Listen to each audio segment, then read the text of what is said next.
نمنقلي كوينات تግራይ ننايرسهم مخنيات زهبغو منግስት ፌደራልን መንግስት ትግራይን ነቲ ኩናት አብቂዑ መኸንበት ተገይሩሉ አጀንዳ ዘይተዓጾ መንቀል ኩናት ትግራይን ኢትዮጵያን ነቲ መንቀልን ክዛዘም አብ ማዕድ ዕርቂ ክመጹ ዝገብረው ለፕሪቶሪያ ፍትሕ ከይረኸበ ቃላው መግለጻትን መደረታትና ወሐዙ ዮም ነመንቀል ኩናት ትግራይ ነንርሶም ምክንያት ዝህብጉ ሕወሓትን መንግስት ፌደራልን ሕዝውን ዘይሐዊ በሰላታት ተመሊሱ ከጓሃር ዘኽእል መደረታት ስሙዕለው እቲ ቀደም 5 ዓመታት ዝነበረ አሰላልፋ መልክዑ ተቀይሩ አበዘለሉ ሰዓታት ኢትዮጵያ ነቲ ሰሜን እዝ ተመታ ዝብል ምክንያት ዝሃበቶ መረገጽ ሕዝውን ሕወሓት ናይ ሃገር ጸላእ ኮይኑ ይቅጽላሉ ዝብል መልእኽቲ ብልዓሎት ጀነራላት ቢላ ተሕልፋላ ቅድመ 5 ዓመታት ኢትዮጵያ ጎረቤትና እያ ኣብ ጎኑ ኢትዮጵያ ክንሰለፊና ዝበለ ኢሳያስ አፈወርቂ ሕዚ መርገጥ ተቀይሩሎ ሻዕቢያት ሃገር ንምዕላው ተሰሊፍሎ ዝብል ከስ ድማ ብወገን መንግስት ፌደራል ውን ይቀርባሎ ብወገን ሻዕቢያ ድማ ኢትዮጵያ ነጥፋታት ሸባሸባላ ከብሉውን ይስምዑ ቂ ኣብ ጉዳይ ኢትዮጵያ ኢድና ጣሚርና ኮፍ ክንብላይ ንኽእልን ዝብል ዘረብኡ ዝፍለጥ እንትኸውን ኢሳብ ኢትዮጵያ ኢሳያስ አፈወርቂ ነቲ ኩናት ትግራይ ዘበገሰ ኩነታት ከርድእ ከሎ ከምዚብል ሕወሓት ኣብ ልዕሊ ሰሜን እዝ ዝወሰደቶ መጥቃዕቲ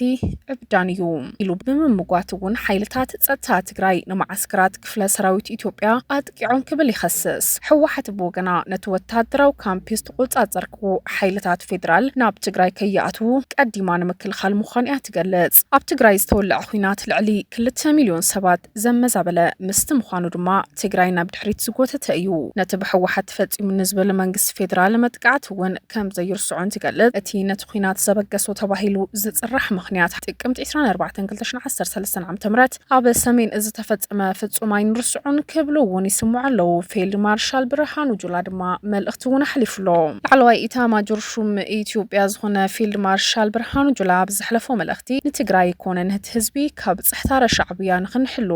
ጸኒሕና እንትኾነ ግን እቲ ኣብ ታሪኽ ኢትዮጵያ ጸሊም ነጥቢ ኣዕሪፉ ኣሎ ዝበለ ኩነታት ንሕወሓት ዘልዕለት ኢታማጆር ሹም ኣባላት ክሕደት ሕወሓት ኣብ ልዕሊ ምክልኻል ሓይሊ ናይ ጸላኢ ኮይኑ ይቕጽል ኣሎ ክብል ተሰሚዕሎ ሕወሓት ክሒዱን ኣዩ ሕዝውን ናይ ሃገር ጸላእ ኮይኑ ይቕጽል ኣሎ ዝበለ ፊልድ ማርሻል ብርሃኑ ጁላ ዝተፈጸመልና ፈጺምና ይንርስዑና ዝብል መልእኽቲ ኣሕሊፉ ሰሜን እዝ ተመታ ብዝብል ኣሽሓት ደሞም ዝገበርሉ ብወገን ትግራይን ኢትዮጵያን ብኣሽሓት ዝቁጸሩ ኩናት ትግራይን ሻዕብያን ኣብ ጎኒ ኢትዮጵያ ተሰሊፎም ኣሽሓት ደሞም ዝገበርሉ ኩናት ትግራይ ሻዕብያ ኣብ ጎኒ ኢትዮጵያ ተሰሊፉ ኣብ ጎኒ ኢትዮጵያን ዝመጽእ ምዕባለ ኢድና ክነጣምራይ ንኽእለን መባሉ ዘይርስዕ እኳ እንትኸውን ዛዕባ ኢትዮጵያ ይምልከተና እዩ ዝብል መግለጽታት ውን ከብተራዩ እዩ ኣብ ትግራይ ዝጀመረ ጎንፂ ትግራይ ኢትዮጵያን እናዘይደ ናብ ዓፋርን ኣምሓራን ሰጊሩ ድማ ኣብ ግቦታት ወሎ ከቢድ ስጋት ኣብ ዝኾነሉ ሰዓት ዝተፈላለዩ ኣሰላልፋታት ውን ዛይዶም እዮም ክሳብ ሚያዝያ 2018 ንኣስታት 27 ዓመታት ኢህዴግን መንግስትን ሓቢሮም ክሰርሑ ጸኒሖም ዳሕራይ ድማ ናብ ኩናት ዝኣተወ መንግስት ክልል ትግራይን ፌደራል መንግስትን ኢትዮጵያን ብዛዕባ እቲ ናይ ውግእ ዘብጽሖ ምኽንያት ናይ ገዛ ርእሶም መግለጺ ዝህቡ እዮም ክሳብ ሚያዝያ 2018 ንኣስታት 27 ዓመታት መንግስቲ ኢህዴግን ዳሕራይ ናብ ኩናት ዝኣተወ መንግስት ክልል ትግራይ ፌደራላዊ መንግስቲ ኢትዮጵያ ብዛዕባ እቲ ናብ ውግእ ዘብጽሖ ምኽንያት ናይ ገዛ ርእሶም መግለጺ ሂቡ ቀዳማይ ሚኒስተር አብይ ኣሕመድን ኣምሓራን ምስ መንግስቲ ኤርትራ ተሻሪኾም ንትግራይ ዝወረሩሉ እቲ ምኽንያት ክገልጹ ከለው ፌደራል መንግስቲ ኢትዮጵያን ሕወሓት ነትን 20 ዓመታት ዶባት ክሕልው ኣብ ትግራይ ዝሰፈረ ሰሜን እዝ ብለይቲ ሓደጋ ወዲቑ ብግፍዒ ስለ ዝቐተሎ ሕጊ ንምኽባር ዛተናዮ ጎንጹ ይብሉ ተንተንቲ ፖለቲካ ቀርኒ ኣፍሪካ ድማ ከም ዝብልዎ ድማ ነቲ ሕወሓት መንግስቲ ፌደራልን ዝህብዎ ዘሎ ምኽንያት ብምንጻግ እቲ ኩናት ናይ ስልጣን ቁርቁስ ዘንቆሎ ኮይኑ ኩሎም ወገናት ጉጉይ ቅማር ሒዞም ናብቲ ኩናት ከም ዝኣተው ይሕብሩ መረዳእቱ ብምስፋሕ ድማ ፕሬዝደንት ክልል ትግራይ ዶክተር ደብረጽዮን ገብረ ሚካኤል ኣብቲ ሽዕዋን ጸላትና ምስ ጉርባብቲ ተሻሪኾም ከጥቁዕና ምድልዋት ወዲኦም ኣለው ድሕሪ ምባል ሕወሓት ነቲ ዘበናዊ ስትራቴጂካዊ ኣጽዋር ዓጢቑ ኣብ ትግራይ ዝነበረ ሰሜን እዝ ብለይቲ ሓደጋ ወዲቑ ካብ ስራሕ ወጻኢ ብምግባር በቲ ዝተቆጻጸሩ ኣጽዋር ላዕለዋይ ኢድ ሒዙ ነቲ ኩናት ክዛዝሞ ይኽእል እየ ዝብል ግምት ከም ዝነበረ እዩ ዝሕብር ቀዳማይ ሚኒስተር አብይ ኣሕመድ ህዝቢ ኢትዮጵያ ዝኾነ ዓይነት ዕጥቅን ዓቕምን ሒዙ ክኸትት ዘጸውዕ እንትኸውን ተጋሩ ነበርቲ ኣዲስ ኣበባ ጅምላዊ ማእሰርቲ ይፍጸመና ድማ ኢሎም ብኸምኡ ውን ብተወሳኺ ውን ጀነራል ጻድቃን ገብረትንሳኤ ኩናት ይዛዘም በምህላው ኣድላይነት ልዝብ ኣይረኣይን ብምባል ኣብ ዩኒቨርሲቲ ሕብራት መንግስታት ኣሜሪካ ብምባል ድማ ዝተፈላለዩ ምዕባለታት ነይሮም ኣብ ዩኒቨርሲቲ ሕብራት መንግስታት አሜሪካ ፕሮፌሰር ለማዓት ምዕባለን አፍሪካ ዶክተር ግላውዲዮስ አርአያ አብዚ ዛዕባ ጠሚቱ ከምዝብሎም ቀዳማይ ሚኒስትር አብይ አሕመድን መሰልቱን ኣብ ውሽጢ ሄደ ኮይኖም ብምስጥር ሓርበኛታት ሰባት ሓበሬታ ክህቡ ምጽናሕ ቀዳማይ ሚኒስትር ብሚያዝያ ብፍላይ ድማ ኣብ ሚያዝያ 2018 ስልጣን ምስ ሓዘ ሽዑ ምስ ኢሳያስ አፈወርቂ ርክብ ብምፍጣር ንሕወሓት ንምውጋድ ንህዝቢ ትግራይ ንምስኳን ዝዓለመ ኩናት እዮም ዓዊጆም ብምባል ድማ እቲ ኩናት ተቀዲሙ ተሓሲብሉ ዝተኻየደ እምበር ህልኽ ወይ ድማ ናይ ስልጣን ውድድር ዝበሃል ነገር ብኻልኣይ ብርኪ ከም መባልሑ ኩናት ዝረኣዩ ርቋሒታት እዮም ይብል መንግስት ፌደራል በወገኑ አባላት ምክልኻል ሓይልታት ተወለድቲ ትግራይን ዓመታት ሓቢሮም ዝተዋደዱ ብጾቶም ከዲዖም ብለይቲ ወቂዖም ጎምዮም ብምባል ሕጊ ንምኽባር ብዝብል ወፍሪ አሎ ዝብል ዓቕሚኡ ኣኽቲቱ ብፍላይ ብደቡብ ብሰራዊት ኤርትራ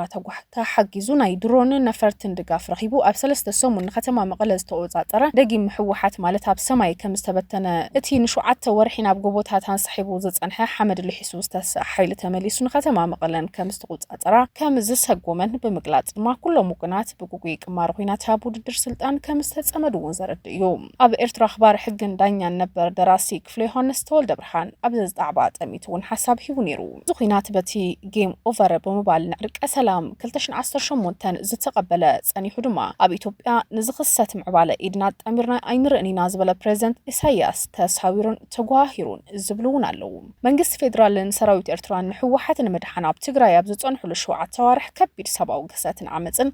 ዘረፋን ከም ዝፈጸሙ ሰራዊት ሕብራት ሃገራት መንግስት አሜሪካን ሕብረት አውሮፓን ዝገልጹ ኳትኾኑም ኩሎም እቶም ብገሰት ዝኽሰሱ ወገናት ነቲ ክስታት ግና ይቕበልዎን ምስ ሕወሓት ርክብ ኣለዎም ዝተባሃሉ መናእስያት እውን እንትኾነ ኣብ ማይ ካድራ ጅምላዊ ቅትለት ከም ዝፈጸሙ ኮሚሽን ሰብኣዊ መሰላት ኢትዮጵያ ኣምነስቲ ኢንተርናሽናል ጸብጺቦም እዮም ኣብቲ ሃገር ናይ ዝመጥቃዕቲ ሕነ ንምፍዳይ ኣብ ልዕሊ ተወለድቲ ትግራይ መጥቃዕቲ ቅትለት ከም ዝተፈጸመ ጸብጻባት ውድብ ሕብራት ሃገራት እውን ይሕብሩ ሓለፍቲ ሕወሓት ግን ብነጻን ዘይሻረውን ኣካል ክጻረን ክረጋገጽን ይጽውዑ ኣቦ ሃሺም ኣብ ኩናት ዝኣተው ተቐናቐንቲ ኣብ ዓውዱ ዲፕሎማሲ ዘርብሖም ፕሮፓጋንዳ ስለዝጥቀሙ እቲ ኣብ ልዕሊ ሲቪል ተፈጺሙ ዝበሃል ሰብኣዊ ግሰት ዓመጽ ኣብ ልዕሊ ንብረት ዝወረደ ዕንወት ብርሰትን ብጭቡጥ ንምርግጋጽ ብዘይሻራዊ ክንክን ካሕሳን ምጽናዕን ክወሃቦ ይግባእ ብምባል ኣብ ኩናት ኣብ ልዕሊ ማንም ወገን ዝፍጸም ግሰት ኣጥቂቑ እውን ይኹንን እቲ ኩናት ካብ ትግራይ ወፂኡ ናብ ክልላት ዓፋርን ኣምሓራን ምስ ለሓመ ድማ ሕወሓት ኣብ ሲቪል ህዝባዊ ሰብኣዊ ግሰት ይፍጸም ከም ዘሎ ክወቅስ ዝጸንሐ እዩ ሕወሓት ግን ብተደጋጋምነት ክሲ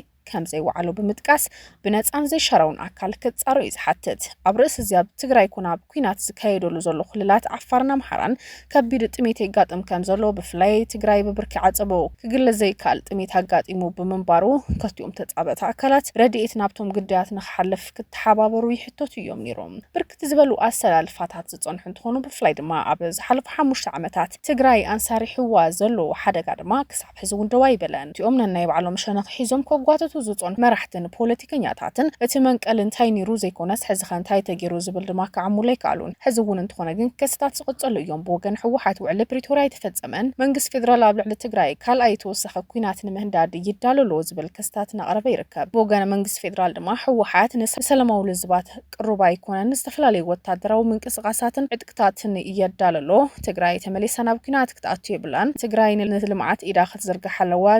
እዝን ዘይምግባር ድማ ሕወሓት ከም መሰናኸሊ ኮይንና ዝብል ነቐፌታ እዩ